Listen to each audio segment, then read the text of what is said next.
السلام عليكم ورحمة الله وبركاته. ازيكم عاملين ايه؟ في حاجة مهمة جدا جدا جدا. الإعلام المصري خنقنا. يعني انتوا خنقتونا بصراحة. يعني يعني ماسكين المشكلة بتاعت الزمالك، بتاعت لعيبة الزمالك وعبد الواحد السيد ومصر ومش مصر، ومصر أم الدنيا يا عم، ما عارفين إن مصر أم الدنيا. تمام. المفروض إن احنا نحل المشكلة، بإذن الله نحل المشكلة.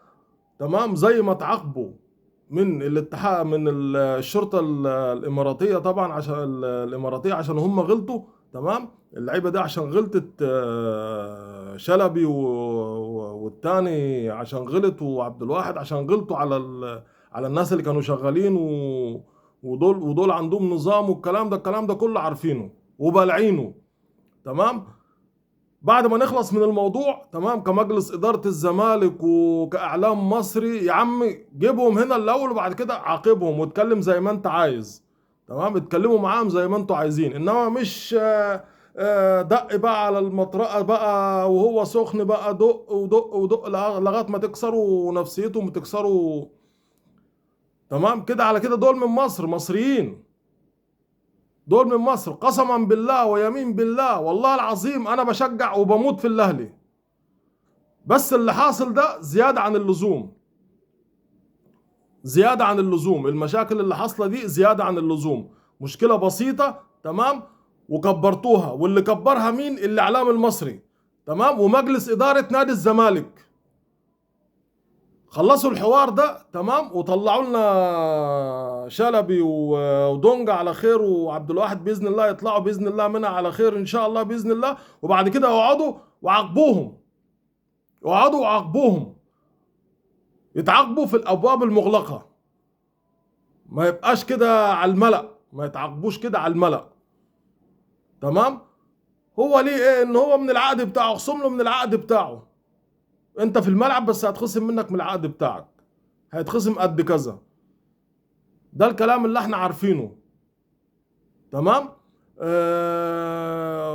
ومشكلة كهرباء. تمام، كهرباء لا يستاهل اللي حصل فيه ده. يستاهلوا ان محمد رمضان طبعا يمشيه من المعسكر، لا يستاهل. تمام، ويستاهل انه يتخصم منه مليون جنيه. تمام. بس لو رجعنا طبعا، من فترة كده، يعني يعتبر من فترة قريبة، ما كانش في فرود في النادي الأهلي.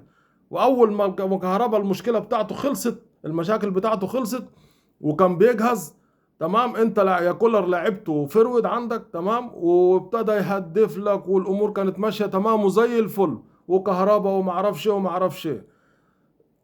ما تجيش بقى انت في الاخر في ماتش زي السيراميكا كليوباترا، تمام، مع احترام السيراميكا كليوباترا، تمام، ان انت تخليه جنبك على الدكه بقى لغايه ما الماتش ما يخلص. انت مش عايزه يا كولر، ومجلس اداره الاهلي مش عايزينه، قولوا ان احنا مش عايزينك، شوف لك. تمام، شوف لك عقد، هات لنا عقد كويس وتفضل امشي. انت كده تمام يا ابن عمي، شوف كده حاجه كويسه باذن الله، عقد كويس ومبلغ كويس، وتفضل امشي. انت كده مالكش مكان في النادي الاهلي. ودلوقتي احتراف. تمام، والاحتراف مفتوح طبعا. احنا ما مشكلتنا ان احنا بنحب نجامل. ال- العاطفة عندنا واكلانا. اه، ربنا ان شاء الله يوسع للجميع كده باذن الله، وربنا يوفق ان شاء الله الاهلي والزمالك، وباذن الله ربنا يوفق بيراميدز. تمام.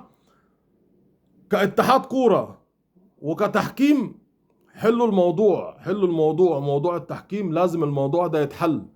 تمام. ومن الاخر هو مش هيكون في حل، والحكام كده على كده هيغلطوا وبيغلطوا. تمام، وفار بقى ومش فار بقى والكلام ده. ما تخليش الانديه تمشي كلامك عليك كاتحاد كوره.